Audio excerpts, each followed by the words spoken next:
Magandang araw sa inyong lahat at welcome sa aking channel. Sa kauna-unahang pagkakataon ay naging matapang umanong aktor na si Coco Martin dahil sa tinagal-tagal ng panahon ay nakuha na nitong maging vocal sa relasyon nila ng aktres na si Julia Montes.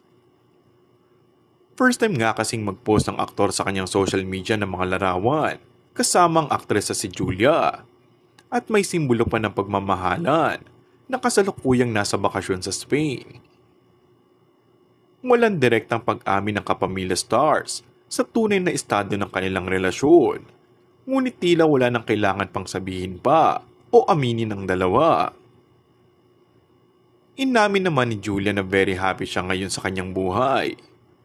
Kaya't naging sentrong muli ng usap-usapan ng mga netizens ang chikang na tila matagal ng kasal ng dalawa.